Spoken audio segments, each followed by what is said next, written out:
друзья, ну понятно, в начале новостного блока я всегда поясняю за название стрима. Название стрима звучит как редкоземельные металлы не дам. Ну понятно, вы знаете этот мем, там, а камень я не дам, да, по-моему, так он звучит.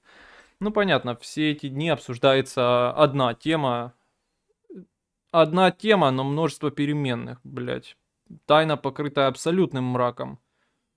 Помимо того, что непонятно до конца, будет или нет вообще сделка, да? В смысле, сделка по редкоземельным металлам, в общем, по украинским ресурсам между Америкой и Украиной, да? И мало того, что непонятно, будет она или нет, непонятно даже, блядь, какую форму она из себя представляет. Что это вообще вот по сути своей есть. Непонятно ни ее суть, непонятны ее какие-то черты, да. Ну, в общем, да, с этим и связано название. Но перед этим давайте поговорим на какие-то сторонние темы. А, например, о том, как мы подсуетились, ну, по-другому это не назовешь, и я оставил комментарий с приглашением на стрим прийти, пообщаться, ну, как формат интервью. Пригласил Марьяну Безуглу на стрим. Ну, подсуетился, сагитировал вас, для того, чтобы вы проставили лайки. Ну и честно сказать, собрали мы количество лайков нихуевое. Последний раз, когда я смотрел, за 100 махануло количество лайков. Спасибо вам, друзья, большое за мобилизацию. В этом смысле, да, в самом добром, наверное, смысле слова мобилизация.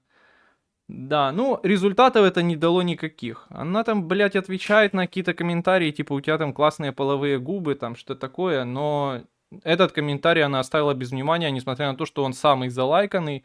На нем лайков там, ну я не помню сколько сейчас на ее видео лайков, но тогда тоже было 100 с чем-то. Лайков на этом комментарии почти столько же, как под ее видео. Ну я реально без камня за пазухой, мне интересно пообщаться, блядь, с народным депутатом, еще и таким экстравагантным. Честно сказать, само видео я не смотрел, я крепкий парень, но надо быть, видимо, еще более крепким парнем. Я крепкий парень, но там, ну, все началось с того, что там, блядь, какая-то Бургундия, блядь, проголосовала против нас в ООН, что ж цикоится, ну, на самом деле, абсолютно незначительный повод информационный.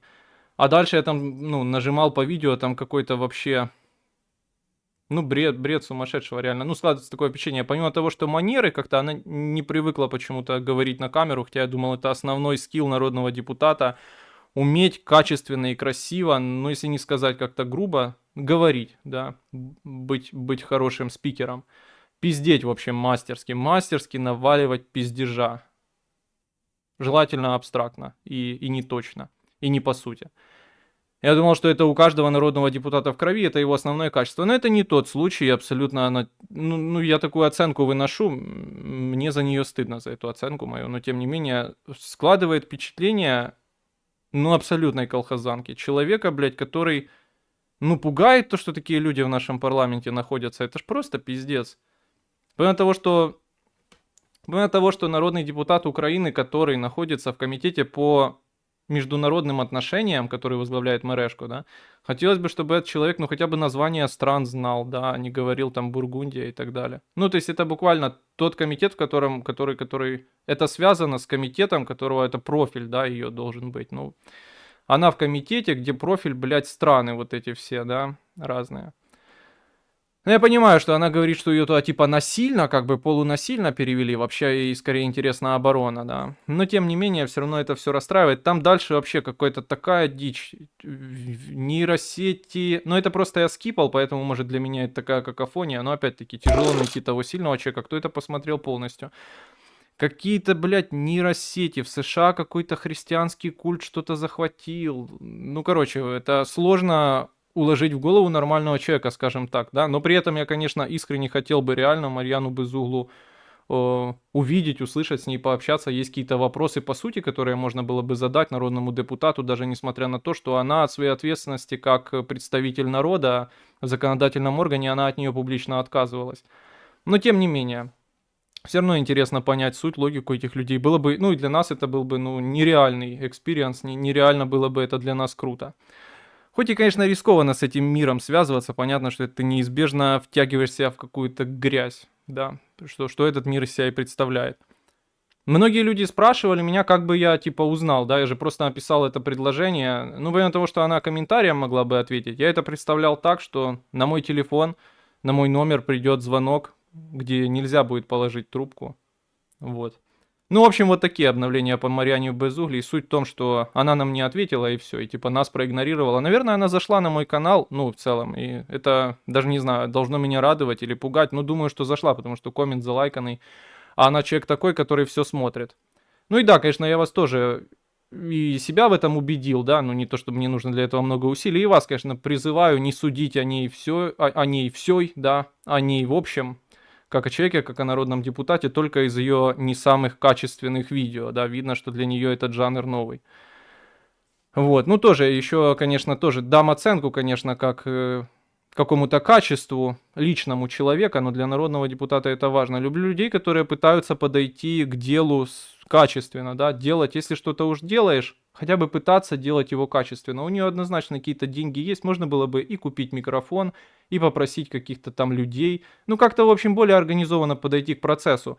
Это мелочь, но мне кажется, она многое говорит о характере человека, а все-таки это народный депутат, да. К многим ли она делам так легкомысленно подходит? Ну, в общем, это просто мои оценки. Суть в том, что на нас она никак не отреагировала. Наверное, она зашла на мой канал, и интересно, то есть вот YouTube имеет такое свойство именно предлагать самую тупую хуйню на твоем канале, какие-то дебильные шорты, там, где Лоченков должен сосать, ну, в общем, какую-то дикуху дикую, которая, наверное, не отражает в полной мере то, чем я занимаюсь, и то, кто я есть, и что из себя представляю.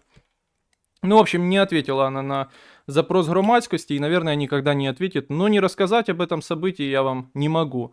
Да, наверное, блядь, в общем, это был не очень оправданный риск, но тем не менее.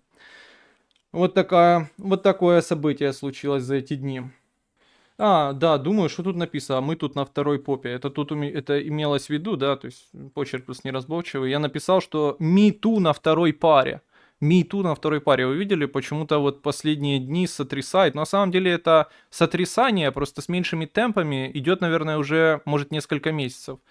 Сотрясают, да, крупные медиа, да, я репостнул BBC Украина вроде бы, сотрясает волна me too обвинений в, ну, харассменте, наверное, не знаю, как правильно слово подобрать, со стороны выкладачей наших бомжатских вузов по направлению к, ну, ученицам, да, студенткам этих вузов. Ну, вообще такая классика, я вот читаю эти истории, это абсолютно классика из моей учебы, да. Ну, понятно, старые выжившие из ума деды, которые уже одурели, блядь, от мелких зарплат и дешевого пойла, то так себя и ведут. Ну, в общем, да, а что там, других радостей особо нет. Но это просто я сказать о том, что волна такая развивается на фоне всех остальных драматических событий. И даже этому есть место в нашем обществе. То есть не даю оценок этому, понятно, что харассмент плохо, я думаю, что... Ну, то есть многих людей это вызывает смех, ну и меня тоже, наверное, вызывает какой-то смех, но просто подумайте, если это будет ваша дочка, например. Ну, не знаю, такой банальный пример, его уже там и с вагонами у Укрзалезницы приводили, да. Представьте, что у вашей дочки какое-то там старое хуйло будет приставать в каком-то Абдрестам университете. Ну, нихуя ж хорошего в этом нет, правда.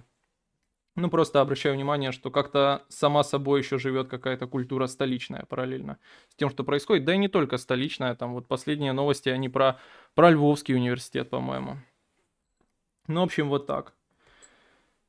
Да, а вот переходим к какому-то костяку уже политических новостей. И озаглавил я вообще все это. Блять, сколько там всяких было таких мелких, но важных и противоречащих друг другу вообще событий. Да, все так стремительно меняется. И главное, что ну никакой все равно сути нет. То есть реально какого-то конечного ответа, который мог бы нам сказать, что будет до завтра хотя бы, блядь, его нет. Или послезавтра уж. Но тем не менее, озаглавил я это как задача встретиться с Трампом. Ну, то есть такая задача максимум, мне кажется, для нашего президента Зеленского, потому что непонятно, как вырулить. Ну, понятно, вся канитель вокруг того, что президент Зеленский то поедет, то неизвестно, че поедет, то неизвестно, когда поедет. Вроде уже известно, что поедет, но неизвестно, какое число. Ну, в общем, вокруг этого поездки и там вот подписание или не подписание вот этого некого договора про вот эту дил, вот этой сделки, про вот эти ресурсы. Ну, все реально из себя такие абстракции представляет. Ну, давайте попробуем по порядку, да. Но перед этим еще нужно сказать просто, вспомнить эту новость, да, что был, ну, наверное, это важно вообще в разрезе там баланса сил и в Европе, и в мире, что и на что много надежд возлагал, наверняка больше всех возлагал на этот визит надежд пан президент Зеленский, да, но вообще все наблюдали, очень это было важно, и я думаю, действительно нельзя недооценивать это событие, что случилась встреча президента Эммануэля Макрона и Дональда Трампа. Вы видели, у Дональда Трампа такой синяк на руке, говорят, что этот синяк от рукопожатий постоянных, надушили ему руку. Но мне, вот я смотрю на этот синяк и думаю, неужели это, блядь, возможно, типа, надушить руку рукопожатиями? На ум почему-то приходит действительно вот этот Бёрнс из Симпсонов, да, там, где он был какой-то уже, ну, полуразлагающийся, типа, такой старик, и на этом там было много юмора построено. Ну, это просто такие мысли. Но, тем не менее, да, случилась встреча Эммануэля Макрона с Трампом, и, ну, многие реально прогнозировали, ожидали, хотя я вот не знаю, я говорил, что, ну, скорее, опять-таки, ориентировался, основывался на том, как об этом писали в медиа, что Макрон едет переубеждать Трампа, ну, как-то попытаться повлиять на него, на его отношение к Европе. Понятно, что ведь вообще идея тупиковая, явно видно, что это не тот персонаж, где можно там как-то так на него повлиять в каком-то таком направлении, учитывая, что это была, скажем так, важная магистральная тема его вообще взгляда на внешнюю политику, на роль США в мире. Да, но тем не менее, и все по итогу ждали, что будет какая-то острая пресс-конференция, где Макрон продемонстрирует что-то, продемонстрирует какую-то готовность Европы сказать «нет», сказать какое-то слово поперек, как-то выступить независимо, выступить наперекор. Удивительно, наверное, хотя все-таки зная этого Макрона, как говорил Пиантковский, поступил он, ну, наверное, реально мудрее, да. Вообще этого не случилось, никакой, скажем так, реакции острой или негативной, или несогласия реакции Макрона от имени Европы не продемонстрировал, все-таки, наверное, можно говорить от имени Европы, не продемонстрировал по итогу встречи с Трампом, скорее наоборот, даже его поддержал и начесал там того, что, наверное, даже было лишним, про российские активы, про то, что диалог с Путиным и так далее. Ну, в общем, для многих неожиданно, но в целом, если посмотреть на Макрона, он любитель исполнять. Любитель неопределенности, как он там говорит, как он любит говорить, да, стратегической неопределенности. Вот это тоже концепция, нужно понимать. Там исполнять из себя больного, прикидываться неадекватным, да, в плане международных отношений, ведения внешней политики. Это, блядь, тупиковая схема и много раз доказывала свою несостоятельность в истории, да, ну, типа там последних 100 лет. Да, в общем, к чему, не знаю, насколько есть смысл это связывать с этой там неопределенностью, но все-таки гибкость он свою показал, пытается вписаться в процесс и, понимая, наверное, ресурсы Европы, пытаться там какой-то завернуть резкий крен, да, вот в этих отношениях с Трампом, пытаться прямо сейчас подкинуться на ноги, наверное, для того, чтобы встать на ноги, сначала надо там, ну, типа, привстать, чтобы не надорваться, в общем. Ну да, мудро, но просто важно это событие вспомнить. Давайте попытаемся вернемся к теме наши ресурсы, наш президент, поездка к Трампу. И попытаемся как-то восстановить хронологию, да. Ну, был вчера брифинг у Трампа. Вот. Его там спросили о том, там приедет, не приедет. Он подтвердил, что президент приедет. Там это сейчас выглядит странно, потому что уже по итогу все подтвердили и вроде как согласовали число. Правда, я не знаю, подтвердили ли с украинской стороны. Но президент Зеленский об этом последний раз, когда я это видел, говорил, что ну, президент Америки зовет меня на пятницу, типа. А там как получится, мы согласовываем. Ну, набивает цену, наверное. Да, в этот же момент вышел вот этот смешной ролик про газу, типа нейросетевой, но особенно смешным я в нем нашел. Ну, наверное, такое откровение о том, как эта газа, типа, должна бы выглядеть. Это то, что там какие-то бородатые женщины, в общем, и играют, что-то на пляже скачут. Ну, в общем, лютый ролик, полный психоз, блядь, полный сказ. Но, тем не менее, это мир, в котором мы живем. Да, ну, забыли про ролик, смешной он и все. Ну, в общем, да, на той присухе подтвердили планирующийся визит Зе, а потом мы переместились уже в сегодняшнее утро. И в сегодняшнее утро наш кабинет министров начал конкретно шпарить, да, от имени, ну, представлял его, да, наш премьер, наш глава правительства Шмыгаль. Шмыгаль говорит нам утром, что сегодня мы будем, ну, они уже рассмотрели на самом деле, сегодня мы будем рассматривать сделку по недрам. И там он очертил, интересно, что мы не будем, ну, озвучил наше нет. Мы не будем рассматривать вообще мысль о подписании, да, в отрыве от гарантий безопасности Украине, говорит он. Опять-таки, ну, формулировка размытая. Что такое гарантии? Сейчас складывается впечатление из контекста того, как говорит президент Зеленский, да, что под гарантиями подразумеваются какие-то устойчивые гарантии ненападения на нас. они должны выражаться либо в том, что здесь должны присутствовать какие-то армии, либо это должно быть какое-то юридическое обязательство о том, что нам гарантирует безопасность. Ну, там он называет идеальным НАТО, но мы понимаем, это даже не берем в расчет, что кто-то, типа, должен пообещать, что на Украину не нападут, и, типа, ну, видимо, если этого не случится, то за Украину должны вступиться. Ну, такая форма, да, приходит на ум. Но на самом деле ведь это понятие гарантии безопасности очень расплывчато было даже в устах, в губах самого президента Зеленского. Мы помним, как раньше, еще тогда, когда не так остро все было, когда не так нам прямо подставили писюн к голове, то тогда президент Зеленский называл гарантиями безопасности те договора, которые мы заключали двухсторонние с разными европейскими странами, там Британией, Францией и так далее. А гарантии те из себя содержали такие формулировки, как то, что в случае нападения на Украину будут проведены двухсторонние встречи, консультации, будет передано что-то там, что они сейчас передать не в силах, и, ну, блядь, непонятно, когда типа смогут, да. Ну, очень-очень все размыто, никаких там конкретных сроков, ну, типа консультации охуенно. Но это называли гарантиями безопасности. Я до конца не понимаю расчет офиса президента. Ну, то есть, видимо, сейчас становится более-менее понятным, что, наверное, это была тогда ситуативная такая возможность заработать какие-то очки популярности. Ну, то есть просто вот то, как мы видели, реклама в моменте, такой она и была, да, типа, посмотрите, я добился вот сегодня новую гарантию, каждый день, блядь, одни перемои хуярю, какой я классный. Ну, видимо, в этом была задумка, потому что сейчас об этом забыли, и сейчас, когда уже как-то понятно, что никаких гарантий нихуя не будет, президент мог бы начать говорить, что а нахуй нам уже гарантии, у нас их и так вот такенная стопка лежит этих гарантий. Я к чему, что президент умеет смягчаться, и, наверное, если прям вопрос станет совсем острый, я думаю, что нам за гарантии безопасности могут изобразить все, что угодно на самом деле, да, начиная от обещаний двухсторонних консультаций и передать пакет вооружений какой-то там в неопределенный срок, если вдруг начнется повторная агрессия, заканчивая до того, вплоть о том, о чем сейчас Трамп говорил, да, когда уже стрим запустил, что, ну, об этом много и меня спрашивали в чате, ну, полные калы не является нихуя никакой гарантией, но тем не менее, почему бы не сказать так, если вдруг уж совсем не будет альтернатив.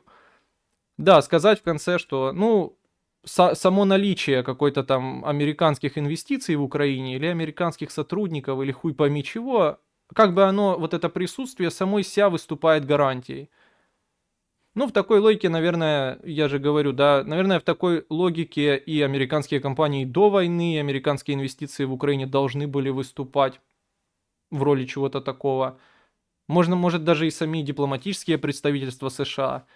Но нет, да. Ну, там президент США, он говорит о том, что никто не подумает, да, никто не захочет обижать наших людей, никто не будет обижать наших людей там и в общем, какое-то наше там присутствие. Ну, я это вижу так, что, ну, наверное, их обижать действительно не будут. Наверное, по ним в первый день, возможно, там нового обострения нашей войны, если будет перемирие, действительно, по ним в первый день, наверное, калибрами не уебашат.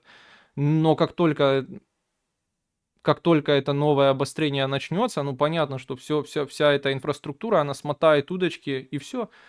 Ну, в общем, понятно, что самой себя этой гарантии никакой быть не может. В реальном каком-то, на мой взгляд, да, определении гарантии безопасности, как то, что сейчас под этим подразумевает президент, и то, что нам интуитивно приходит на ум, да. Ну, в общем, это о гарантиях. Давайте, блядь, по порядку. В общем, вот такое говорит Шмыгаль, что мы, типа, блядь, никак не пойдем на подписание того, не будем ни рассматривать, ни подписывать там никак то, что будет, типа, в отрыве от гарантии безопасности Украине. Да. Также он сказал, что мы будем обсуждать в этом вопросе, но это вроде бы об этом уже писал Financial Times, я этот материал не читал, но вроде там такая формулировка была, где я видел выжимку, о том, что речь идет только ну скажем так, делить будем только выдачу будущих лицензий. Уже существующие лицензии, а также Нафтогаз Украины и Укргазвыдобування, по-моему, они типа не попадают под этот раздележ. Тоже интересно, на что там выдавать лицензии. Ну, как президент рассказывал, что у нас есть недра заброшенные еще там, блядь, с царя Гороха с 40-х годов. Но, видимо, на них будут выделять. Тоже интересно. Интересно, насколько можно убедить будет в этом людей в Вашингтоне. Ну и интересно, насколько они реально собираются это там куда-то интегрировать и где-то там кому-то предлагать. Вот. Да, потом в этот же момент утром в медиа, да, появилась как бы в медиа появился проект условий, ну я это сформулировал так, проект условий соглашения, да. Президент это назвал потом рамочным соглашением, чтобы это не значило. Тощо, надо было еще добавить.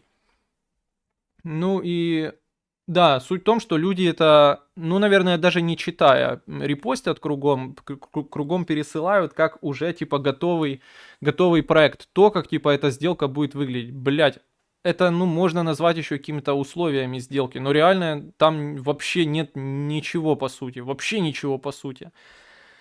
Вообще ничего по сути. Ну, там из интересного, по-моему, 10-й пункт содержит слово гарантии. То есть премьер нам не соврал, Шмыгаль. А содержит оно их в такой форме, что мы, США согласны с тем, что они будут стремиться, что этот договор, эта сделка, да, в общем, как-то будут стремиться к договору о безопасности. Ну, в общем, типа, очень так, ну, типа, будем стремиться куда-то в то направление. Ну, в общем, по сути, не обязывает США никак к этим гарантиям безопасности и так далее. То есть реально устойчиво, ну, то есть, опять-таки, это не сама сделка, да, это типа какая-то общая форма. Как и там, ну, никакой конкретики нет, ни долг это или не долг, нет нихуя, в общем, такого.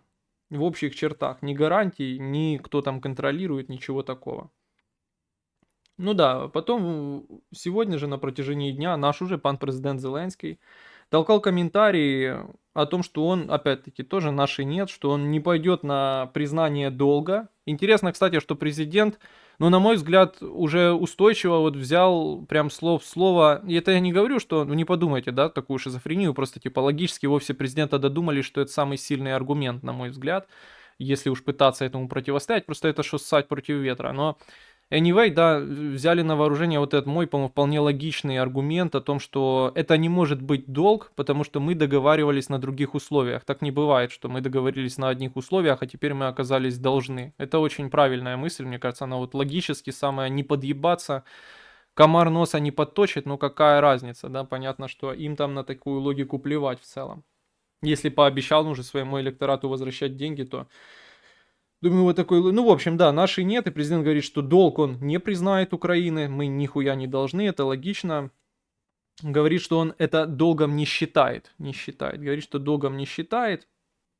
Ну, тоже нельзя не сказать, что эти слова, опять-таки, нет никакой конкретики, что будет обсуждаться на встрече, как она будет выглядеть, есть только догадки, но вот сопоставляем эти слова и слова Трампа, ну, есть вот такое сразу наглядное противоречие. Даже если представить, что каким-то образом действительно этот договор не будет содержать ничего связанного с долгом или недолгом, непонятно даже, как тогда сдружить какую-то общую линию информационную в плане пресс-конференций. Как двум президентам это представлять? Если один президент, президент США, считает, что мы должны, блядь, Америке каких-то баснословных бабок, а наш президент считает, что это неприемлемо, и он такое никогда не подпишет. В общем, это очень, блядь, все усложняет, согласитесь. Ну, в общем, да, потом Белый дом нам говорил о том, что встреча Трампа и Зеленского, да, 28 февраля, которая должна быть, ну, вроде как уже точно будет. Они говорят о том, что да, она будет, но не факт, что они подпишут эту договоренность. Ну, действительно, не факт, мне кажется, это так и остается. Хотя я, блядь, еще каких-то обновлений не видел, но думаю, что, ну, которые буквально были сейчас, когда я запустил стрим, но думаю, что дальше, чем что мы максимально близко, мы супер приблизились, и мы уже супер близко, и работа идет, думаю, дальше этого они не договорились все еще. Ну, в общем, да, там пан президент говорил, что не уверен о том, что визит будет в пятницу. Да, но говорит, что меня президент Трамп звал в пятницу. Там же, ну, я вообще узнал об этой пресс-конференции, потому что там упоминался наш любимый сисфайр. У президента все-таки эмоции к этому сисфайру есть. Там же он сказал, да, на том же общении с журналистами, что сисфайра без гарантии безопасности не будет, грубо говоря, в общем и целом. Ну, тоже непонятно, что это должно из себя представлять, опять-таки. Тут, наверное, удобный путь размывать, типа, эти гарантии безопасности, что они из себя представляют. Ну, в общем, сисфайра не будет. Да, потом был комментарий госсекретаря Рубио, но, правда, я не знаю, кому он это сказал. Ну, кому-то он сказал, что сделка еще не согласована, но они работают. Что позитивно, да, по крайней мере, не сказали, что договориться, в принципе, не можем. И далее два комментария Reuters, да. Один из комментариев, ну не знаю, насколько он актуальный, да. Как минимум потому, что он немного противоречит тому, что говорят в Белом доме, да, что президенты встретятся, но не обязательно сделка будет подписана. Он основан тоже на анонимных комментариях каких-то экспертов, там, чиновников из Белого дома. Этот материал Reuters, он нам говорит о том, что, вероятно, встреча президента связана напрямую со сделкой, и если ее согласуют, и Украина готова будет ее принять, понятно, что это обсуждается по каким-то каналам до встречи президентов, то тогда президент Зеленский приедет. А если нет, то нет, не приедет, бо смысла никакого нет. Ну, в общем, это вопрос Reuters. И второй материал Reuters, который мне показался интересным, и это как-то поняли, уже подзабытая нами тема, но непонятно почему, это же должен быть один из главных наших страхов как общества. Это то, что Reuters, ну тоже на основании анонимных комментариев каких-то и чиновников из Белого дома, и даже наших украинских отечественных чиновников говорит о том, что вот эта сделка, да, э, и, скажем так, шанс президента выйти из этого тупика с ней, это мобилизация 18-летних. Ну, то есть, понятно, усиление мобилизации, и один из рычагов таких основных, это мобилизация 18-летних. Нужно сказать, что недавно же только они запустили программу по мотивации 18-летних, будет довольно дурковато выглядеть сейчас, ну, скажем так, полная ликвидация этой программы, она же сразу утратит смысл, да, потому что она направлена на добровольцев, а если такое понятие, как 18-летний доброволец, оно исчезнет, то не до конца понятно, что нахуя все это делалось. Ну и нужно сказать, что наш президент много раз говорил, президент Зеленский, да, о недопустимости этого, ну что, даже не знаю, правильно ли я сформулировал недопустимости, но он говорил, что они на это идти не собираются, скажем так, он это отрицал. Но я вот задумался, что почему-то мало этой конспирологической мысли реально в чате, но, возможно, кто-то о ней писал вообще среди размышлений, мало этой конспирологии, что на самом деле эти ресурсы, да, и такое давление на Украину, ну, то есть попытка всячески ее загнать в неприемлемые условия, навязать несуществующий долг, блядь, навязать неудобную сделку, в смысле внутриполитически, да, которая не будет содержать гарантии безопасности, на которые мы так молимся, и так далее, и так далее. Все это рычаги для того, чтобы продавить в Украине снижение мобилизационного возраста. Ну, так или иначе, дальше продолжить эксплуатировать ее военный потенциал в этом смысле, да, живой силы и так далее. То есть дальше ее поддерживать как военный юнит. Интересная мысль, не мог вам не рассказать об этом материале, хотя сам никак к этому не отношусь, никак к этому ну, в общем, никаких комментариев по этому поводу сказать не могу. Да, друзья, следующий пункт, который у меня написан, это договорняк, две точки, глобально. Глобально и в общих чертах. Ну, начнем с комментариев российской стороны. Министр иностранных дел Лавров здесь выступает таким основным актором все время, основным комментатором по этой линии. Ну и он в очередной раз подтвердил, что ну вот у них там интересное отсутствие такое, да, коммуникации, понимания. Он и в очередной раз подтвердил ту мысль, да, что Российская Федерация не согласна на миротворцев, по сути, ни в каком виде. Вот, также он добавил нового, блядь, ну реально повысил ставки на самом деле. Ну тут, наверное, это я в конце скажу. Да, повысил ставки на самом деле и сказал, что на самом деле остановка боевых действий, да, по линии соприкосновения ее не будет. Не будет, потому что у них есть конституция. Ну, видимо, конституция подразумевает то, что войну нельзя останавливать или что. Видимо, эта же конституция и подразумевает агрессивное ведение войны и ее планирование. Ну, в общем. Это к чему, что, ну, звучит, блядь, очень не миротворчески, нихуя не умиротворяюще, правда?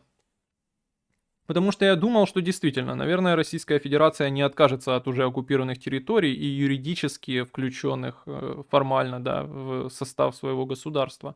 Но я думал, что их план, ну, в плане, не то что план, а типа какой-то вектор, куда двигаться, это, конечно, уничтожить Украину, в смысле мирный договор, выборы, понятно, политический кризис, Украине уже не до этого, потом как-то там что-то там давить на нее, всячески давить по этой линии. Вообще не до конца понятно, что какую будет иметь форму, как будет выглядеть Украина во время, после выборов. Не до конца понятно, до чего договорятся стороны, в смысле США и Российская Федерация вообще, да. Потому что, ну, сценарий один фантасмагоричнее другого, да, от разоружения Украины в случае договорника, да, до чуть ли не миротворцев, но в том числе и россияне там будут принимать участие. Понятно, это один сценарий фантасмагоричнее другого. Ну, в общем, я думал, что-то такое, потому что понятно, что такая формулировка, то есть не будет остановки огня до того, как Украина почему-то не отдаст свои территории, понятно, что она уничтожает, ну, надежду реально на то, что остановка огня возможна, потому что Украина никогда на это не пойдет. Да, но тут хочется сказать, конечно, что на самом деле министр иностранных дел Лавров, наверное, ему тяжело быть министром иностранных дел России, потому что он, ну, в специфической находится позиции. Вот не помню откуда, да, но, по-моему, это был какой-то материал BBC, да. Не знаю, откуда я просто это знаю, но помню, что какой-то был источник какой-то информации, что сам Лавров, как и многие на самом деле, какие-то топовые, ну, министры иностранных дел, куда уже представители российского государства не знали о том, что война реально начнется именно в тот день. И для него это в том числе стало шоком. Я просто к чему, что может вполне так оказаться, что, ну, говорил одно, а сейчас, блядь, все поменялось, там, Путин решил по-другому, будет завод в Красноярском крае, блядь, по добыче алюминия красноярцами.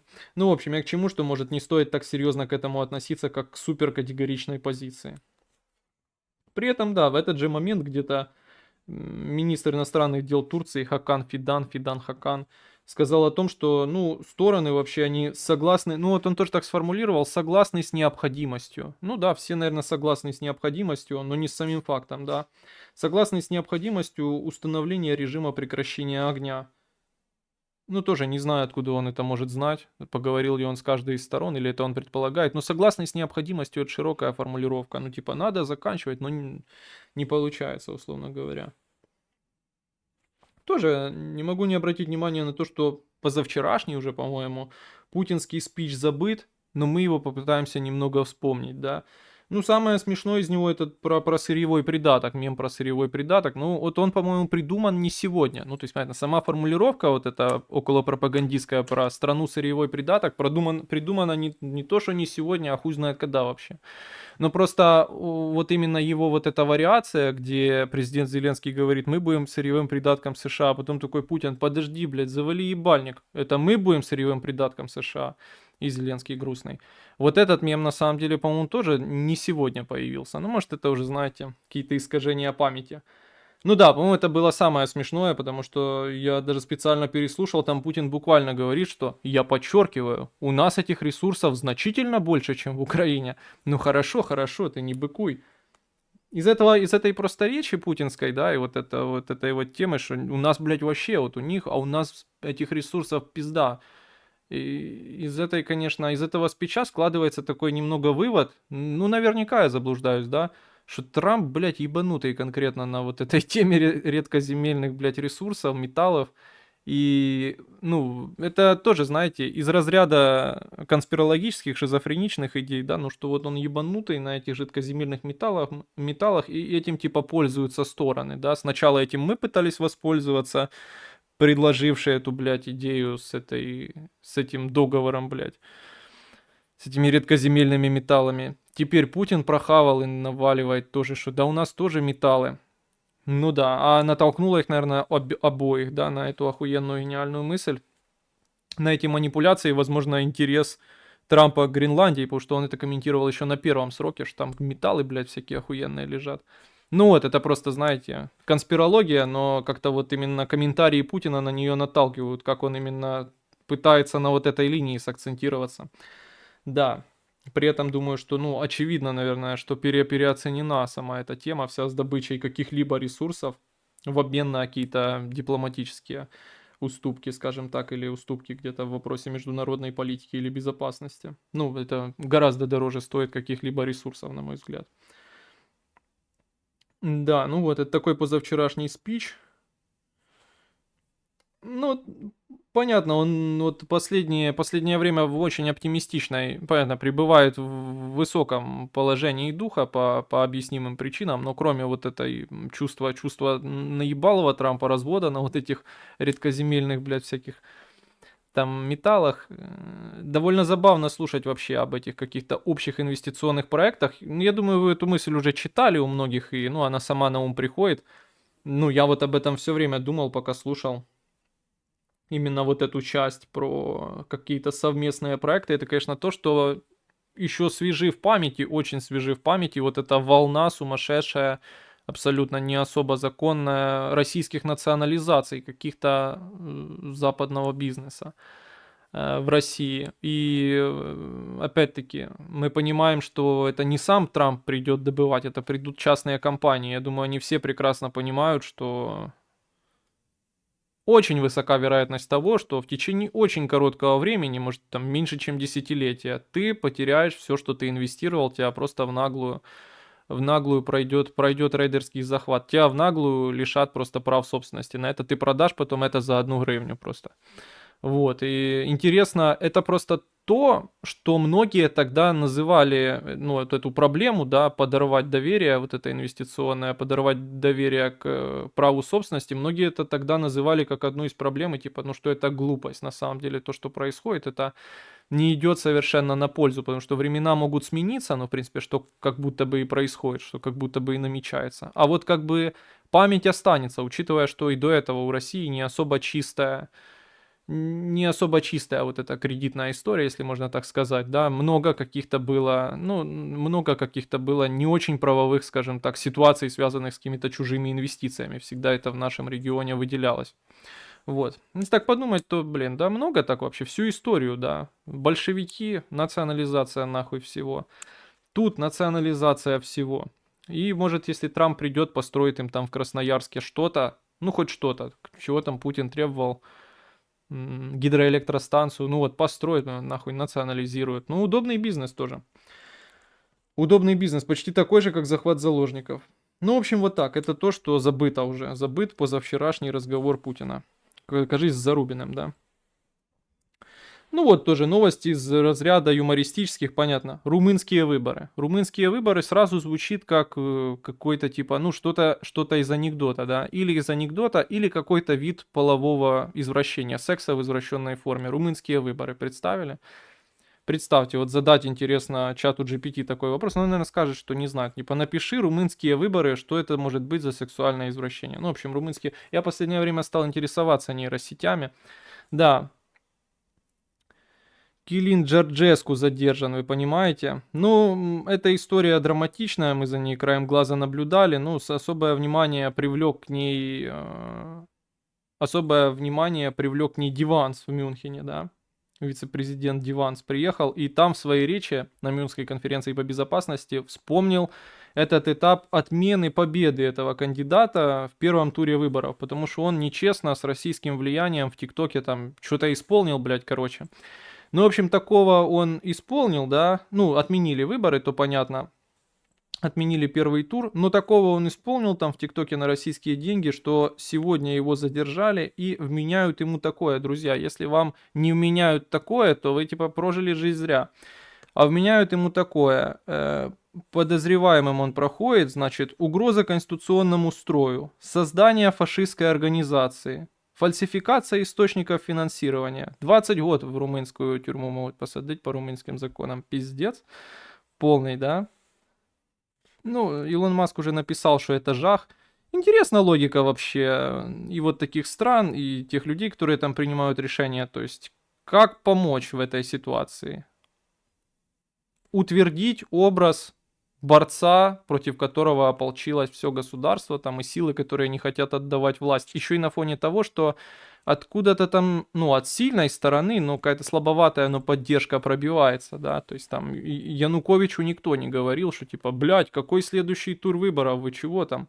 А здесь такое есть, да, со стороны вице-президента американского. Что в этой ситуации предпринять? Естественно, нагло тупо арестовать. Я не даю там оценок, кто прав, кто виноват, а кто реальный преступник и наверняка получает деньги от Москвы. А просто вопрос политической целесообразности, мне кажется, это не самое мудрое решение. Ну, в общем, вот так. Не могу также не обратить внимания, по причине того, как это потрясло наше информационное поле. Реально многие люди кинулись обсуждать там на полной серьезной мульке. Значит, Гончаренко пустил торпеду, я это оформил. Как? Ну, знаете, вот в таком околополитологическом языке есть торпедировать. Будет торпедировать, будут торпедировать. Ну, в смысле, что-то разрушать, да, мне так нравится, торпедировать. Ну, наверное, потому что вот это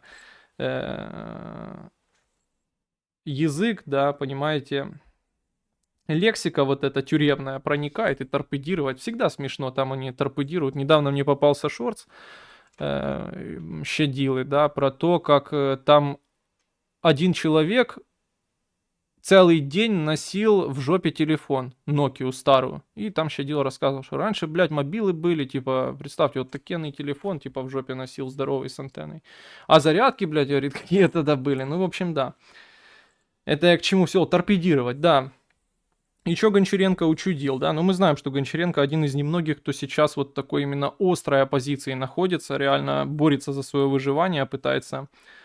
Ну, наверное, вот психологически реально пытается, и может и нет, может я приукрашиваю, романтизирую, ну, пытается, может, как-то искупиться за то, как жалко до этого выглядела его политическая карьера, но тем не менее. Гончаренко какую торпеду пустил, он сообщил нам просто ни с того ни с сего, говорит, у меня есть источники в правительстве, и говорит, что это правительство, ну, украинское, естественно, да, украинский уряд, в общем, работает над постановой, да, над постановлением, где планирует давать 1 миллион гривен, ну, за возвращение в Украину тех, кто уехал, типа, просто так.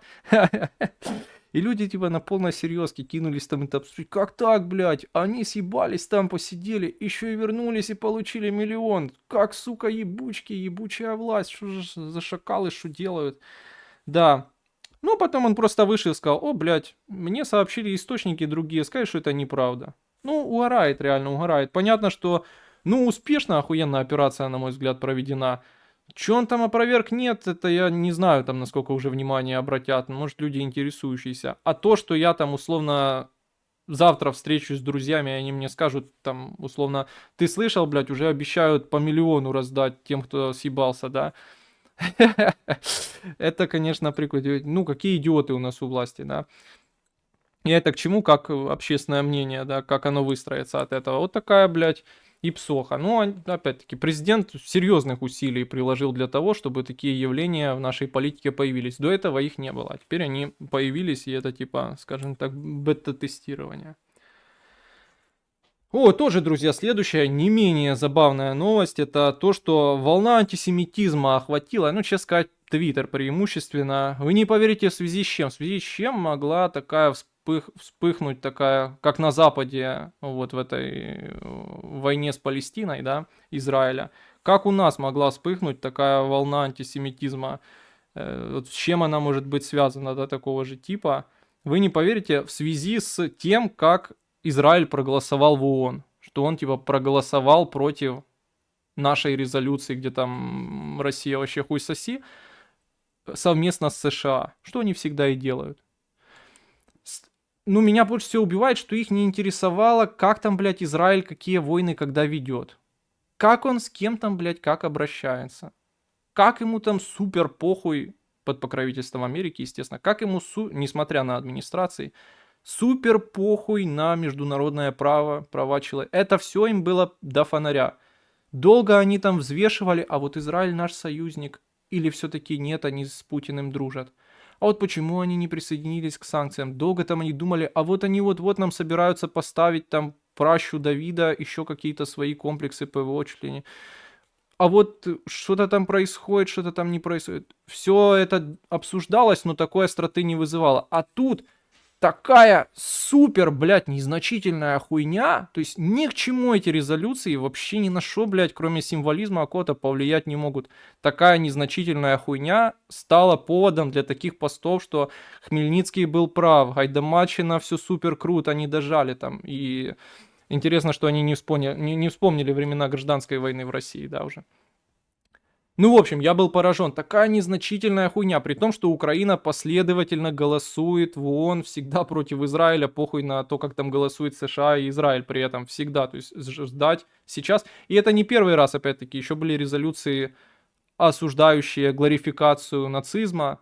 Тоже там мы не сошлись по взглядам. Но именно сейчас людей это возбудило, потому что такие люди, как Марьяна Безугла, сделали из этого какое-то типа значимое событие, что Бургундия и Израиль, и, короче, там еще какие-то, и США проголосовали против нашей резолюции, что вообще, блядь, ни на что не влияет. Но то, как это выглядит смешно в интернете, это просто, ну поражает дебилизм реально. Ну, не стоит загонять себя, конечно, что мы какие-то особенные, опять-таки, мы можем прикоснуться в том числе и к политизированной части американского твиттера, да, там люди сторонники Трампа и так далее, или люди сторонники демократов, и понять, что, ну, такое, вот так эти люди выглядят по большей части. И это пугает, конечно, ну, вот этот дебилизм меня прям убил, блядь. Прям убил, короче. Ну, вот такая новость, короче. А, ну да, это уже вечерний сегодняшний Трамп, то, что я успел до стрима записать, как я понимаю. Да, как я понимаю, то, что я успел до стрима записать, это вечерний Трамп. Ну, понятно, в своей манере, типа, в своем стиле, с такими очень-очень, ну, назовем это так обтекаемо, очень-очень крупными мазками он хуярит, прямо очень крупными мазками. Почему-то, когда привожу вот эту вот аналогию, да, такой оборот крупными мазками, почему-то именно не художник представляется с кистью, а какое-то типа трэшовое видео про художников, где они там вот голой жопой в краски кидаются на холсты, ну, типа какая-то дикуха, да. Ну, в общем, да, крупными мазками сказал о том, что, да, пан президент все-таки приедет, действительно точно приедет в пятницу 28 числа. Я надеюсь, что, блядь, сейчас нихуя еще не опровергли, действительно приедет. И что сделка по редкоземельным металлам, она уже согласована по большей части, чтобы это не значило.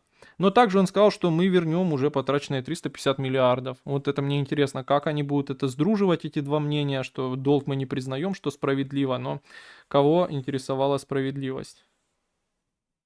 Ну да, пообещал заключать договорняк, естественно, что надо там, чтобы люди не гибли уже на Украине. Блять, а действительно, вы же помните это откуда? Гибнут на Украине. Откуда вы это? Какой-то мем. На-на-на-на, гибнут на Украине.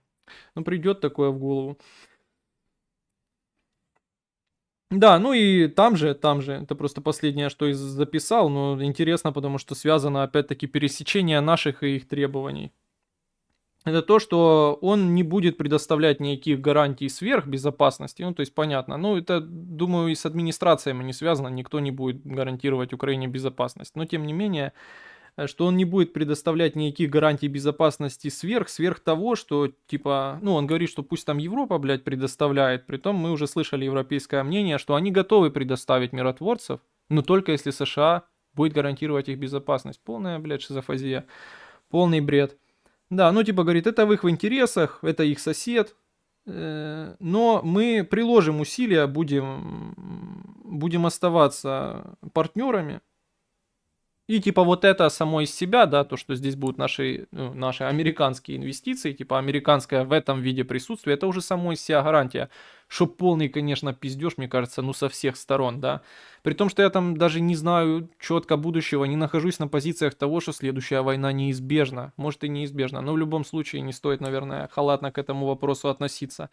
Просто я настаиваю на той мысли, что сам из себя факт их какого-то здесь финансового интереса, присутствия в каком-то виде не может выступать реально устойчивой гарантией сдержки и уверенной гарантией мира. Но это не говорит нам ни о том, что войну надо продолжать, ни о том, что война следующая будет. Просто вот только на этом нужно, только эту мысль я готов, да, отстаивать. Ну да, и там такая тоже милая строчка, что ну, нам нужны редкоземельные металлы, а у них много этих редкоземельных металлов. Вот такая хуйня, малята. Все одно и то же каждый день. Интересно узнать, как уже, блядь, закончится эта неделя и чем, какими новостями мы будем жить в понедельник. Даже не буду шутить, да, далека шутка от реальности в любом случае. Проснемся ли мы уже в вест-украинской компании, или где мы проснемся, или проснемся уже без американской помощи. Ну, в общем, да, курю, читаю чат, читаю, что вы написали, и выключаю нехуй стрим. Поздновато сегодня начал, уже вот реально совершенно еще более никакой, чем обично.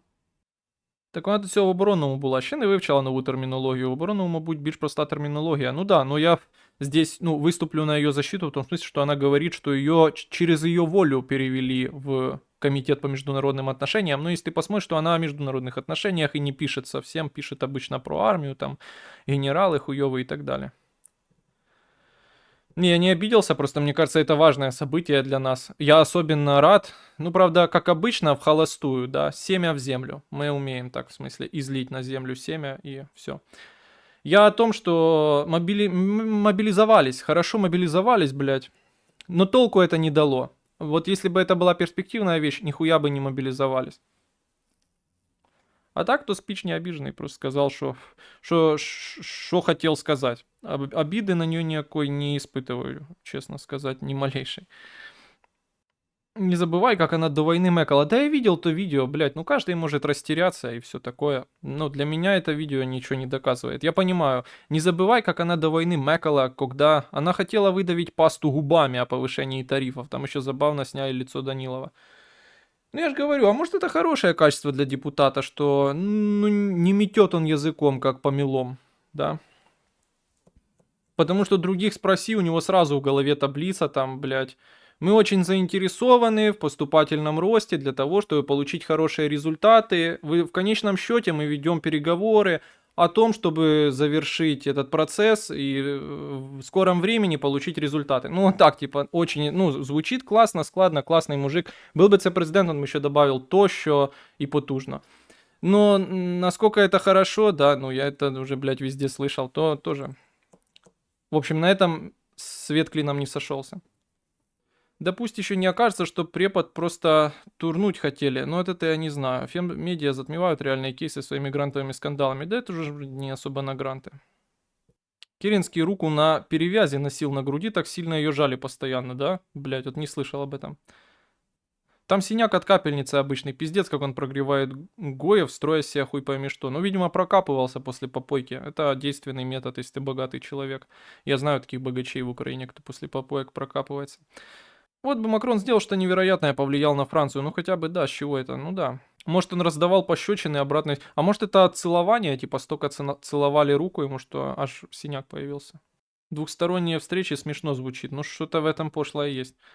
Я взагалі не розумію, як будь-які гарантії безпеки можуть виглядати через 20 років. Умовно, всі в Європі переїбеться і буде на Західному фронті без змін 3.0. Треба будувати якусь іншу систему, не хуйню на договірах. Ну, також президент десь сказав, що він збирається підтримувати максимальну численність армії, щоб це для нас не значило. Ну, як основну гарантію безпечності. Що? Правильно. Як аргумент, опонуючи твої позиції, можна сказати, що до війни тих інвестицій була повна хуйня, навіть не приходить в голову якийсь інвестиційний проект. А з більшою кількістю їхня корисність в якості гарантій непропорційно збільшиться гіпотетично. Навірно, да. Это как этот... Бурисма, блядь, Бурисма. Война из-за Бурисмы, бо на Донбассе была земля Бурисмы там. Так и быть договорничку в этом имеется или все залупой накроется? Ну, кстати, кто-то из парламента украинского, но я не помню кто, то ли там, блядь, комитет разведки какой-то есть, что-то такое, сказал, что, блядь, вообще не надейтесь на мир в 25-му году, его не будет. The Economist написал, що будуть усилювати мобілізацію. Якщо читати, що вони написали, то да. У мене таке відчуття, що вони їбуть вала. Уже місяць стільки прочитаних заголовків було за досить короткий термін. По суті, усе ще ніхуя не відбулось. Саме так, крім тих самих торгів. Вони ніби не думають про те, що зараз іде час. Ну, видиш, нова драма. Як нам, блядь, з цими ресурсами розпетляться? РФ отказывается от заморозки войны по ЛБС, поскольку по Конституции РФ 4 области помимо Крыма это часть РФ, а также... Ну да, я это понимаю. Но никто не сдаст добровольно территории, которые мы контролируем. Ну, это неприемлемое требование, когда они это в Москве называют, они это должны прекрасно понимать. Это не особенность Украины, так любая страна бы ответила, да, любое правительство. То это, конечно, какое-то повышение ставок, но я же говорю, не удивлюсь, если там, ну, в обозримом будущем просто объявят, и, ну, Лавров скажет, ну да. В тему з редкоземельними запропонував якийсь хуй Трампа нам, щоб ми запропонували Трампу. Я помню, да, и мы тоже читали эту статью, но это же одна из версий всего лишь. Ну, я читал эту статью, в смысле, про хуя Трампа забыл уже просто, правда, даже кто. Любимая группа Трампа Металлика, это может быть правдой. Интересно, кстати, а какая любимая вот музыка, что в плейлисте у Трампа, какие фильмы он любит? Ну, кроме рестлинга, WWE, естественно. Нет, она на втором месте, в смысле группа Металлика. На первом месте, как полагается почетному шпиону Кремля, находится группа Коррозия Металла. У Безулой такая стильная ВХС-интрушка в начале видоса, будто брифинг секретной службы на большом экране. Да, согласен, интрушка классная, но в остальном подошла она не очень организованно, правда? Ну блин, тоже, это ж первые попытки, надо не судить строго. А дети гибнут на Украине, блядь, они ж дети, вечные дети. А, блядь, так это реально оттуда. Я уже несколько дней смею шутки стримера про Ванга, снова курю одна. Смеюсь, наверное, потому что совсем недавно впервые послушал песню. Реально, да, она ж, блядь, с каждого утюга играла. Ну ты в маршрутке не ездишь, ну или где там ее. Везде можно было услышать, на любой попойке. По затоке идешь, там, блядь, бухают бумера пожилые и слушают Вангу. Снова курю одну Вайна, кстати, да. Ну, блин, странное имя, кстати. Все время, конечно, вагинальные ассоциации на ум приходили. Бля, Конев, бля. Поняв я, коли у відео ту хуйню про Бургундію почув, то одразу пішов гуглити, чи Бургундія має у Франції якийсь автономний статус, який, да, звісно, який закріпився після Другої світової, вони окремо голосують вон щось таке, але як завжди, та ну ти що, понятно, що там Бурунди. Причем интересно, что она решила перечислить страны, сказала бы типа сразу, разные шитхолы, неважные. Но нет, все-таки как парламентарий, как член Комитета по международным отношениям, ну, решила не оскорблять страны. Хотя потом, перечисливши их, она закончила, что и другие развитые страны, типа дохуя. Ну, че, что по сути в итоге все равно понятно ироничное оскорбление такое. Ну, она там явно над наркотиками, да, ты шаришь, хороший. Вот это один из хороших номеров президента Зеленского, где он Добкина отыгрывал, кстати, ты напомнил, реально хороший. Мы не под, мы над наркотиками. Бля, великий все-таки. Тупо два слова связать не может, притом так глаза бегают, жестикулирует, плотно выдавливает этот бессвязный поток. Мне кажется, она сильно нервничает. Если бы Залужный и Арестович устроили бы рестлерский матч, какой бы коронный прием был бы у Арестовича? Ну, где вот этот тиктокер кидает мешок муки на старый стол. Румынские выборы– это когда два или больше партнера постоянно меняют позиции и роли в процессе, но в итоге все заканчивается так же, как и начиналось, без какого-либо реального результата. Дополнительно можно добавить элемент путаницы, когда никто точно не понимает, кто сейчас главный, но все делают вид, что процесс идет по плану. Очень хорошо. А що Арестович костюм одягнув? Саме це питання я вже задавав сьогодні. Так, що там, блядь, пишуть? Ты знаешь, 5 минут посвятил позора я своего Марьяне Безуглей сегодня в начале. Люди сказали, что я на нее обиделся. Притом сами льют на нее ведра, тонны помоя. Людям, блядь, не угодишь. Аудитория реально это и дар, и проклятие. А какой там калани понавыписывали в, не знаю, под комментариях, да, этих, это жопа. Да, ну, в общем, да. А стрим, да, ответил, в общем. Да, добитый пиксель есть, ну, пацаны, камера, что вы хотите? Вы, блядь, донатите на новую камеру или что? Пизда вы охуевшие, ладно. Задонатьте на новую камеру, будет вам счастье. Купитман стал начальником. Не все коту масленица. Здоровенькі були. Що думаєш про те, що Україна, не дивлячись на свою війну, має контингент в Малі, Судані, Сирії і т.д.? Це така наша геополітика, ну який контингент? Якийсь там дуже... как сказать по-украински, ограниченное. Очень ограниченное присутствие нашей разведки какой-то. Но если там есть интересы России, они с ними там борются, то, по-моему, это очень круто. И показывает наш, ну, уровень в этом смысле высокий, да. Половина, а так, то мне сложно дать таким военным делам какую-то нормальную оценку. Да. Но если ты ведешь к тому, что, типа, пока мы теряем территории на Донбассе, то наши там 3 калики в Мали, Судане, ну, в Сирии вроде бы нету и не было никогда. Хотя тоже, блядь, тут еще знаток. То это вряд ли там какая-то перемена будет серьезная. Надеешься через Безугу дорваться к грантам ОТП? Ну-ну, схуя вы так решили? Я просто хочу, блядь, с народным депутатом поговорить. Пацаны, вы свою больную оптику, блядь, духовно и материально бедных людей на меня, блядь, не перекладывайте, пожалуйста. Когда слышу про крупные мазки, сразу вспоминаю кабинет школьной медсестры, если вы понимаете, о чем я. Это вопрос, как профессиональному пиццайолу, как нам, с другом правильно замесить тесто? Но если серьезно эту тему говорить, то я пытался приготовить пиццу по-неаполитански. Ну, естественно, в духовке, а где? Хотя печка у меня есть, в принципе. Но у меня нет пирометра, поэтому я бы нихуя не вышло. Ну и в общем, там, блядь, рецепт нахуй, 2 дня надо тесто хуярить. 2 дня делать, блядь. Ну, в смысле, реально, 2 дня. Я делал все четко. Вышла полная хуйня. Вышел тупо печенье с начинкой. Там в комментариях кто-то написал, блядь, я делал, получилось печенье с начинкой. Это мой случай. Большое печенье с начинкой. Полная хуйня, потраченного времени жаль и усилий. Так что пиццу я, наверное, ебал делать больше не буду. Лучше ее заказать. А митинги у Словаччины уже все. Да, кстати, интересно, мы вот на прошлом стриме с вами обсуждали то, что Словакия и Сербия, да, ну, спрашивали даже в чате, получился у них рассинхрон по голосованию вот этому резолюции. И кто-то, по-моему, Сербия извинялась, что, ну, настолько нам похуй на это ООН, что мы там голосуем, как удастся. И получился, типа, дискоммуникация, мы извиняемся. Украине от слова «украл».